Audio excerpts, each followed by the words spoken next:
A rendition by the mass choir of Lafia Special School depicting that there is ability in disability.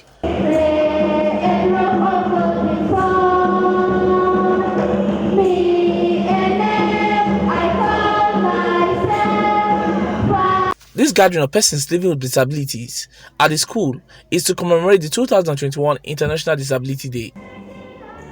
This category of persons are constantly confronted with marginalization, discrimination, among others, which reduce access to rehabilitation and quality healthcare. The school is taking advantage of this year's event to graduate 4 students who have acquired vocational skills in barbing. This is due to the inability of these students to continue with formal education. Was that we have 4 graduates who achieved to gain a certificate in vocational skills training, and with that one they can start their own business and integrate into society and become independent of their parents, of monies from government, because they have a skill that will secure their livelihood. That is what we can celebrate. That's what we did today. Their intellectual abilities are limited, okay? So they cannot pursue an academic career, but they are very good with their hand and craft work.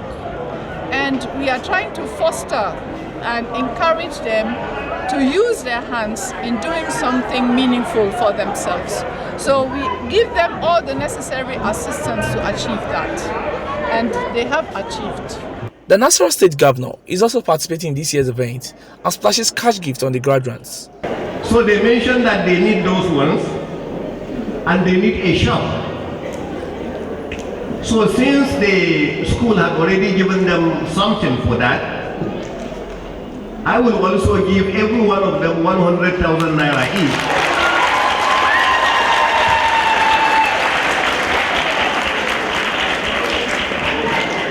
So that they can go and support themselves and begin that. 2 persons living with disabilities are appointed by the governor as personal assistants and special assistants. You know, I have continued to appoint new people. And today I'm happy to tell you also, because of their advocacy and their efforts and the work that they are doing, I'm appointing Hadiza Kasimu and Omar Tahiru as special assistant and personal assistant respectively. The graduates received their startup kits, with the team leadership and participation of persons with disabilities towards an inclusive, accessible and sustainable post-COVID-19 world. It is hoped that they would enjoy a more friendly environment. Nasarawa State Government has signed separate joint venture agreements with 3 investors in agribusiness and retail. This is aimed at turning around the local economy as well as create job opportunities for the people. The 3 joint venture agreements were entered into between the Nasarawa State Government and the investors at a ceremony which held at the Government House, Lafia. The Cairo area, being the economic hub of Nasarawa State, is primed for development that will attract upper and middle class inhabitants to live, work and play in the state. Furthermore, the project aims to drive a significant return on investment to both parties, that is the investor and the state. We also hope that the project will improve the performance of the Muhammadu Buhari International Market in Cairo. Number 2, the Azuba Cassava Processing Plant. The development of cassava processing plant under a joint venture arrangement with Asotec and its partners will explore end-to-end value chain of cassava with focus on 5 products: bioethanol, starch, high-quality cassava flour, syrup, sweetener, and animal feed, all made in Nasarawa. The project will support and empower smallholder farmers, MSME cooperatives, associations. For agribusiness, the investors are Vetmas Resources Limited and Silvers International, while Balo and Barrow International Limited are for the establishment of retail and recreational center in Cairo, which is estimated to cost 2 billion naira. The Oasu Tech and Design is for cassava industrial plant in Azuba. The proposed project promises to improve the socio-economic development of Nasarawa State as the Karu, Nyanya, Mararaba, Asokorotu axis, and including Kefi, enjoys the borderless interdependence of the Federal Capital Territory. We believe that the Nasarawa state is to the Federal Capital Territory, what New Jersey is to New York, and what Ogun State is to Lagos, as these states enjoy the fluid and borderless interdependence of their own people and opportunities. These type of partnerships and affirmation that nation building rests on the collaborations of all stakeholders, citizens, public and private sector alike. We have advanced our engineering drawings. We are pleased to inform Your Excellency today that NICEDA, and we are also in touch with the Building Approving Authority, and we've completed all our architectural designs. We have completed our structural engineering designs, our geotechnical designs, our mechanical, electrical, and plumbing designs, and we have even completed our cost estimations, and we have commenced the appointment of contractors. By next year, when the project is actively in full force, our 70% of the employment promises will be granted. And our assurance is that 80 to 90% of those employments will be given to state indigenous, because we had to make that promise to Ibrahim. He said, if we don't do that, we cannot work on this. The administration of Governor Abdullahi Sule is in a hurry to add value to the state. The governor wants the investors to focus on the key performance indicators of the projects. This is to enable them ensure strict adherence to the timeline to deliver the project. In Nasarawa State, we are so much in a hurry to add value. One of the reasons why we are doing this is because today we are here, tomorrow it will be someone else. We don't know if the people also believe in what we are doing, if they can sustain what we are trying to do, if they even understand it. Because just because things like this have not happened so much in Nasarawa State doesn't necessarily mean that those who were here were bad people. No, but people who are doing what they understand the most, and how they understand it, and how they think it will add value. So we don't know what happens next. So that is the reason why we want to quickly start to maturity, so that whoever is coming, he will come and see already a matured partnership. That way it will be very difficult to throw it away, because it will be adding value. But if it is not a matured one, by the time we finish this and go, believe me, there are still some people out there that are going to say, okay, they have gone there, they have blown all the grammar. We have not seen anything else. Because they don't understand it. That's why Ibrahim said businesses take time to be able to put together. But people who don't understand how to even put any business together, he thinks you are wasting time. And that is the reason why I will call on you, the investors, that since we are given our KPIs straight away, let us pick all those KPIs and ensure that we are following them strictly, and draw a timetable and ensure that we are taking this timetable one at a time, and meeting the deadline. The cassava industrial plant will not only provide employment opportunities, but will afford the state a window of opportunity to start exporting processed cassava products, especially starch. In the area of low-hanging fruits. Because when we discuss about, say, the cassava value chain, again, in the value chain, we mention about the starch, mention about the animal foods, we mention also about area, for instance, of the ethanol. It's very, very important, again, when we take each one of these. I know there may be more money in one area or the other, but please, in the spirit of the partnership, and in the spirit that we also want to make history along with you, let us pick at the immediate ones, the lowest hanging fruit of all of them. And then we start from there. Then we begin to have actually the cash flow that can sustain the business. Then it's easy to go to the other areas. The Nasarawa State Governor Abdullahi Sule says the Akroba Sub-Power Station in Lafia has reached 100% completion and ready for transmission. The statement was made shortly after the governor witnessed the energizing of the 60 MVA transformers at the sub-power station.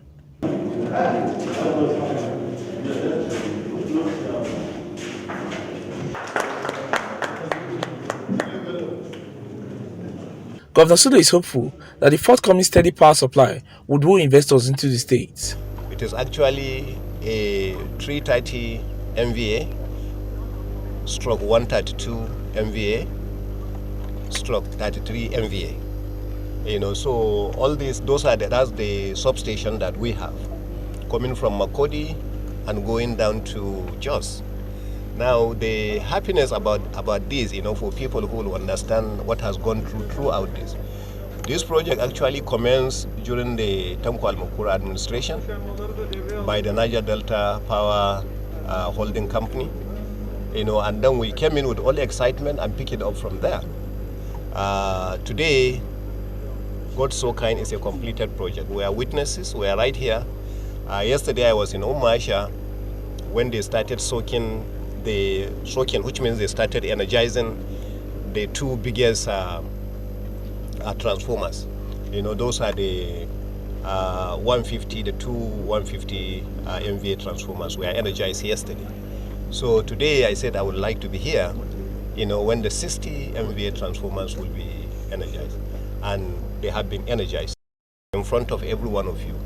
So which means once they hand over, we can have power now, steady power supply in Lafia. So for me, it's an excitement. It's not excitement just because we are having power in Lafia. The excitement is because it's an opportunity for those who are running away from Lafia that there is no power in Lafia. That's why they cannot come and invest. Today, they can feel free to come and invest in Lafia. The state government is currently working around the clock to schedule a date for the inauguration of the project. The construction of road in any given society is essential for its socio-economic development. Since assumption of office in 2019, Governor Abdullahi Sule has taken bold steps of initiating road construction across the state. This is aimed at boosting economic activities in these areas and by extension grow the revenue profile of the state. In May 2021, Governor Sule flagged off the Maraba-Udege-Odu Road in Nasarawa local government of the state. The road, which has a completion period of 1 year, is expected to gobble the sum of 3.6 billion naira. I have also inspected the ongoing 25-kilometer Mararaba-Udege-Udege-Mbeki double cut surface grazing road, which is the same that will be like this road. I'm happy to note that the construction, in fact we inspected that road yesterday, and I'm happy to note that the construction of that road is ongoing, and from what the contractor has informed me, that road will be completed in the month of July, and we will commission it in August by the grace of God. Shortly after flagging off the road construction, the governor also proceeded to inaugurate the 15.5-kilometer Sisimbaki-Kwara Road. The government sunk the sum of 2.49 billion naira to actualize the project. The Sisimbaki-Kwara Road is a gateway to the famous Ferrora waterfall. The governor feels the construction of the road would open vista opportunities for the state in tourism and agriculture.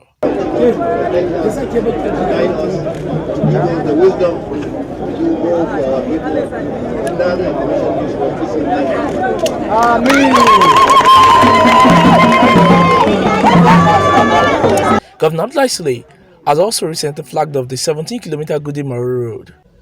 The project was awarded to the tune of 1.8 billion naira.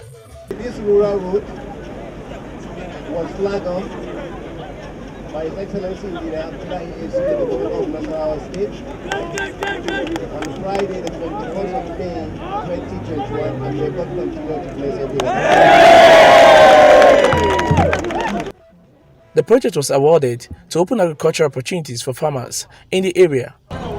It will be recalled that during my presentation of the 2021 budget to the State Assembly, I re-echoed our desire to sustain the provision of road infrastructure in the state, in line with our policy of bringing government closer to the people, as well as open up the state to investors with a view to improving the economic well-being of our people.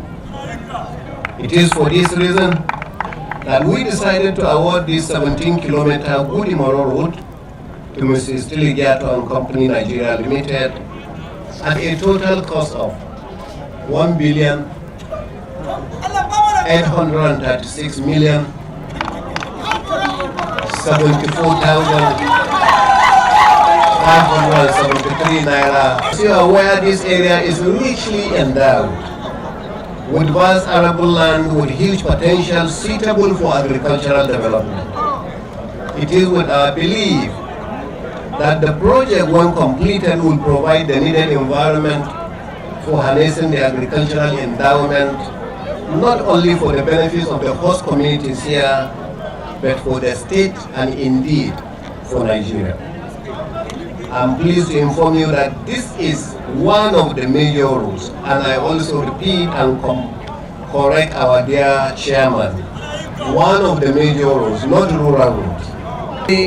This road, which we have gathered to flag off, comprises of the following: pipe and box culverts, drainage channels at specific locations along the road corridor, double court surface raised pavement finishing of 7.3 meters, single court finish surface raised shoulders of 1.5 meter. If you add, you will get 9 meters. The entire stretch of the road is to be completed to double court surface raised pavement.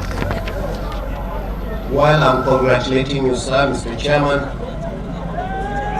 for deserving the confidence of government and the good people of Nasarawa State, I urge you to adhere strictly to the specifications given to you.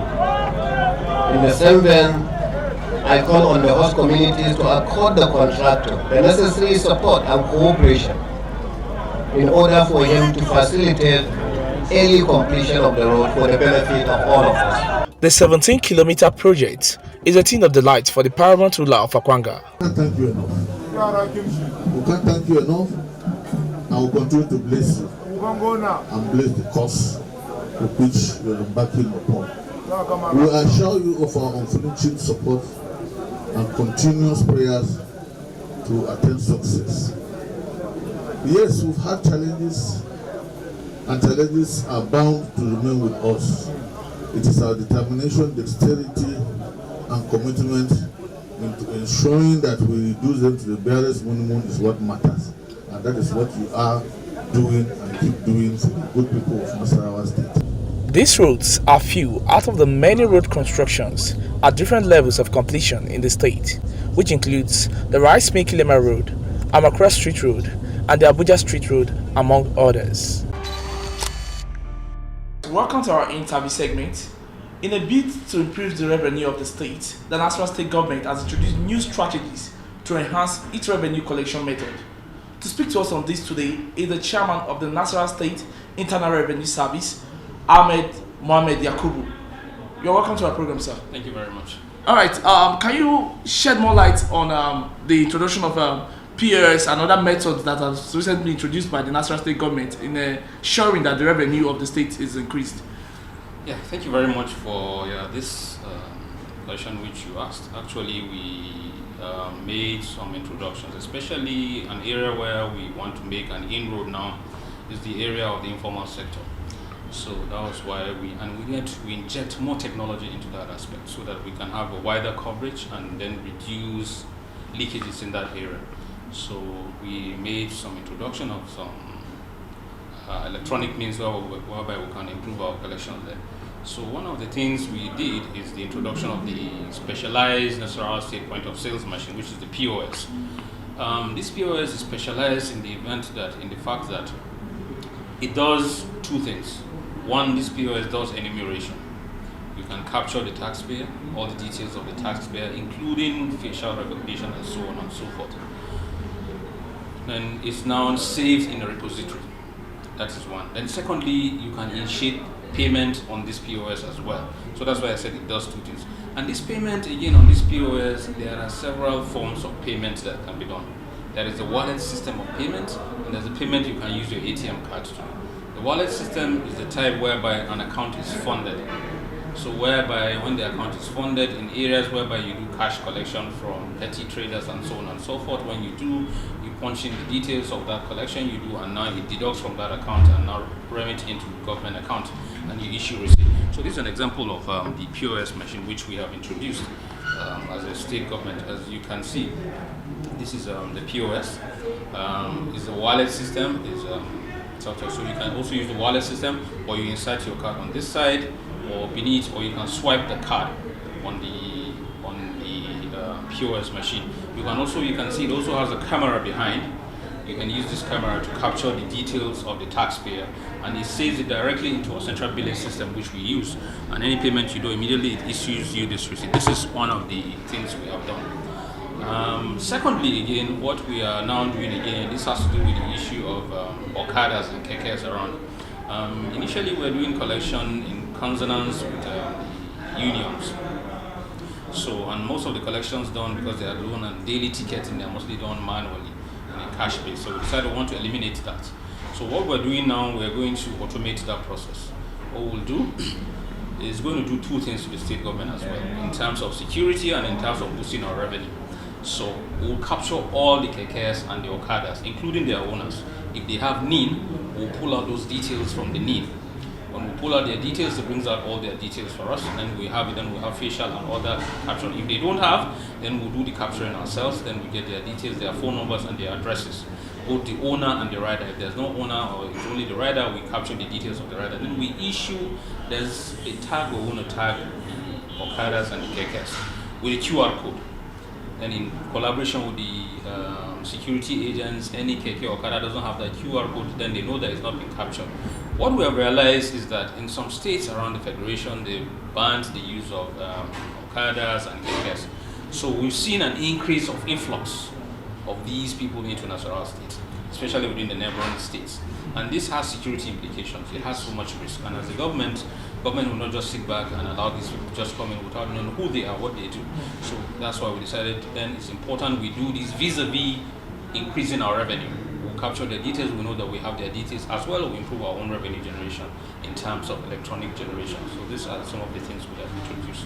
What about the number plates? Talking about number plates, we heard that you're also looking at generating revenue through the number plates. Yes, usually, that's what we do usually in collaboration with the Federal Road Safety Commission. We do production of plates and vehicle registration and so on and so forth.